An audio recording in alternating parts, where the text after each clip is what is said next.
this again. New York Times best-selling author. Coulter.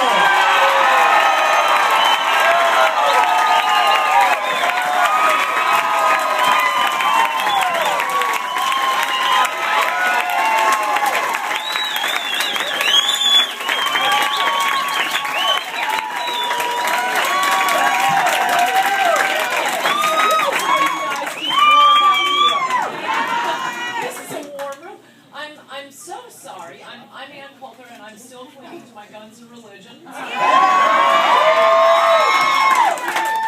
was just told by your lieutenant governor that this is the... You can't hear? A little closer. How's that? Better. Move it a little closer. I'm very tall. I'm not as tall as Luke. This should be fine for me. Thank you. Okay, I think that's working now. Yes, you can hear me? I was just told by your lieutenant governor that this is not only the most Republican county in the state, it's the most Republican county in the country. I'm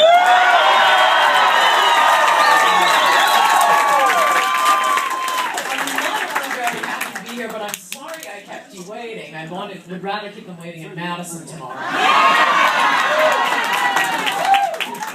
Driving all over the state. It is such a beautiful state. You're so lucky to live here. You know, a lot of America is not this beautiful. It is a gorgeous state. I passed the cemetery here today, and I waved to all the Obama voters.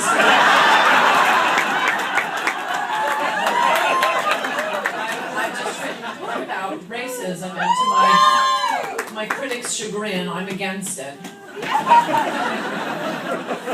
about how liberals lied about their history. They were always against civil rights. They were for slavery. They were for Jim Crow. And then they wrote the history books and switched the parties. So in 100 years, expect to read about Republicans being the pro-choicers, while Democrats fought tooth and nail for the cause of life, because that's what they did with civil rights. Liberals not only lie in the history books, but they lie on their personal resumes and their tax returns. Enough about Timothy Geithner. Historian Joseph Ellis, journalist Carl Bernstein, and fatuous blowhard Bob Beckel have all falsely claimed to have been beaten up by Southern sheriffs while in the South. Every liberal of a certain age claims three things: to have been at Woodstock, to have been on Nixon's enemies list, and to have been beaten up during a civil rights freedom ride. To make up for having been on the wrong side of civil rights, liberals, once the struggle was over, they leapt out. Came out foursquare in favor of civil rights in the 70s and 80s. Well, it was over then. Once we got Democrats to stop discriminating against black people, nobody else was doing it. We will never see anything so brave as a liberal fighting imaginary enemies. So we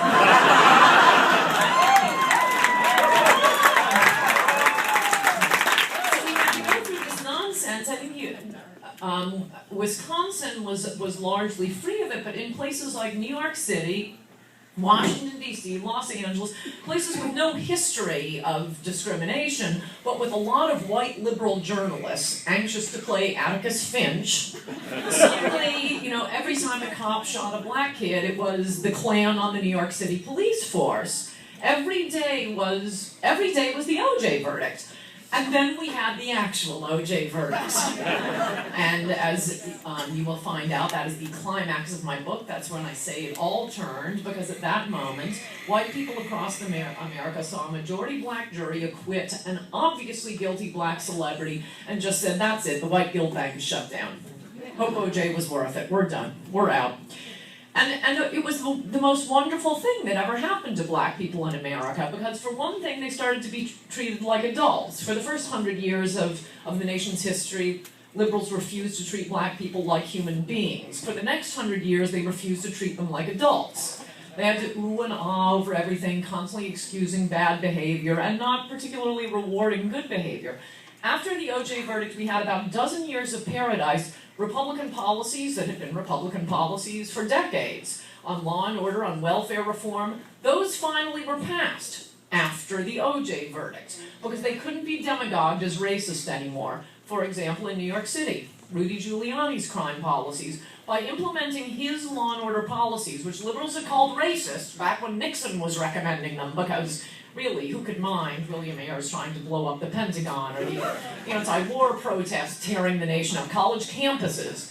When Republicans say we want to get tough on crime, we meant we wanted to get tough on crime. But when liberals hear crime, they think black people. Because of Giuliani's policies, tens of thousands of black lives were saved. The minister of the Abyssinian church up in Harlem, big famous black church, said at the end of Giuliani's term, thank God he came along, he rose up out of nowhere and he saved, we would have been overrun if it weren't for Giuliani's crime policies. So we have the post-OJ paradise, the crucial turning points in my book, and then it all ended when Senator Barack Obama came along. Because liberals saw, I feel like I'm speaking to a black audience. I like the interactive effects. Come on, girls, come on.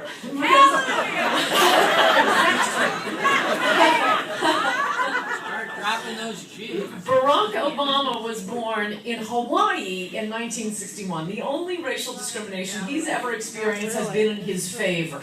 He wasn't born in Selma in 1941, but apparently America had to make up for the historic discrimination committed by Democrats by electing this half-black Hawaiian.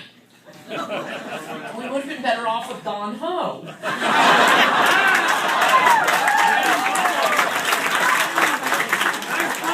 But curiously, the way I remember it, liberals didn't care about remedying historic injustices against our fellow black Americans when it was, Clarence Thomas being nominated to the Supreme Court, or Michael Steele running for office, Allen West, Mia Love. Oh no, then they're not. Condoleezza Rice are called the most vicious racist names. Many of those black Americans actually experienced the democratic policies of Jim Crow, unlike the young half-black Hawaiian.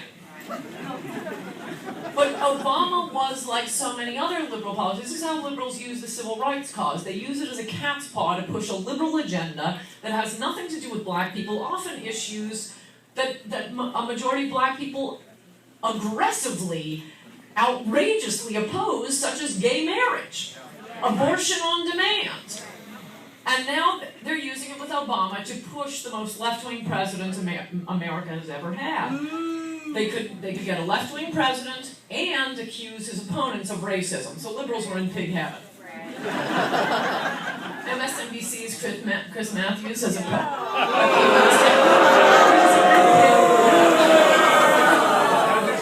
I love this county.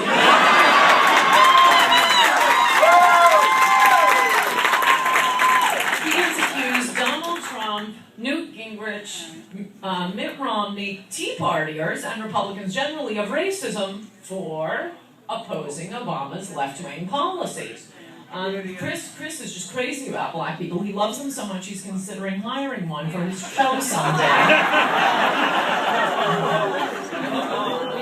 And now, 4 years later, we're told again, now if we don't vote to re-elect the half-black Jimmy Carter, we're racist again. How many times do we have to do this? At a recent Supreme Court argument, I don't know if you heard about this affirmative action case coming out of Texas. The lawyers arguing against racial quotas, or as they say, affirmative action, in university admissions didn't even argue. They just held up a photo of Barack Obama. But you have Joe Biden telling majority black audiences that Republicans want to put y'all back in chains. Nope, Joe, the only chains we need are for our snow tires to drive to Utah for the victory party next week.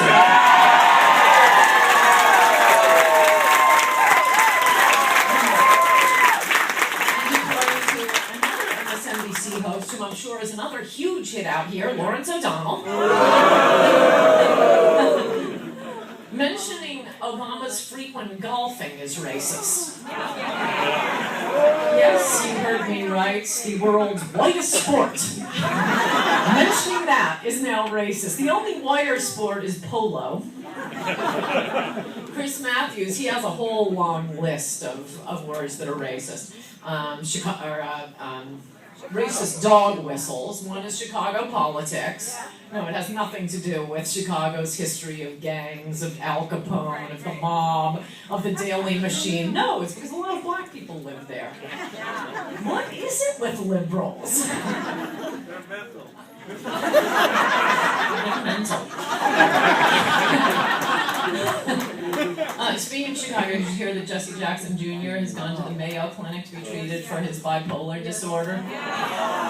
Yeah, apparently it's getting better, and I think that's great. And I applaud Jesse Jackson Jr., and I hope it encourages all liberals to be treated for their mental